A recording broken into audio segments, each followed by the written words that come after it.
Now I want to bring in Danya Perry, a former assistant U.S. attorney for the Southern District of New York. Danya, thank you for being here. I would love your reaction to the charges that we know about thus far, and how surprising, not surprising. Could you flesh out what you think the actual implications of these are? So I would say not surprising. I and some colleagues, many of whom have appeared on your show, including Joyce Vance just now, wrote quite some time ago. We wrote a white paper, a prosecution memo that predicted what these charges would be. And it's not because we're soothsayers or, have any particular insight into the future. It's because we read what was publicly available and they seem to fit into a particular legal framework. And as we said a long time ago, a lot of this was not, particularly subtle or nuanced. It looked from the very beginning like a lot of the elements of a lot of the crimes that are now apparently contained within the four corners of this indictment, they're relatively simple. It appears that there's going to be a charge under the Espionage Act, and the questions there are relatively simple.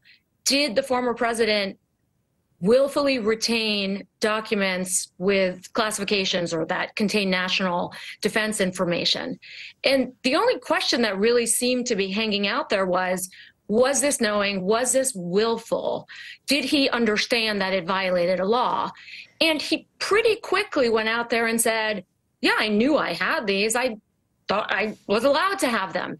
And that's pretty easily debunked. And so it did seem like a lot of the elements were established some time ago, at least within the public record. But what has really been coming into sharper focus in the weeks preceding the indictment are some very granular pieces of evidence, including specific instances in which allegedly the former president showed documents, kind of bragged that he had these, including very sensitive, national security secrets that, it now tells a story. And it made me realize, we've been thinking about this, waiting on this for a long time. And as these details have been trickling out, I had this aha moment, as many people I think who follow it very closely have. This is going to happen because now it's not just, oh, the elements are met. There's a narrative, there's a story that's actually very compelling, and that essentially compels, I think, the Department of Justice to bring a case that would have been brought a long time ago against just about anybody else. Danya, when we talk about the obstruction piece, because that I think we have the most reporting around, is there one thing that stands out to you as the smoking gun? Is it the video? Is it the audio tape of Trump admitting he knows he didn't declassify these documents? Is it the security camera footage of folks moving boxes in and out of the storage room? Is it the draining of the pool that floods the IT room where the security camera footage is kept? Is it the audio diaries from Evan Corcoran, Trump's lawyer, and all this? Is there anything that stands out to you as particularly egregious and unavoidable legally? Can I answer all of the above? I really do think it's the coming together of all of these facts. I know a lot of these prosecutors personally. They are the best of the best. And of course, this is the most sensitive case that's ever been brought in this country to date.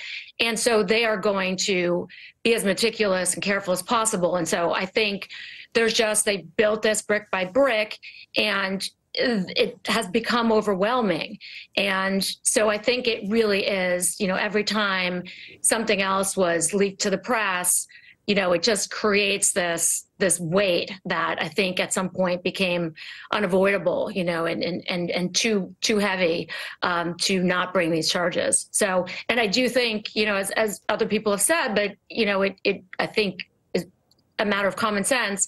Were it not for the obstruction piece of it, likely no other charges would have been brought. But that, I think, is what made this really impossible to ignore, impossible not to prosecute, impossible for DOJ to hold its head up high and say, we do follow the law equally, because so many low-level, FBI analysts and other people have been charged for far less.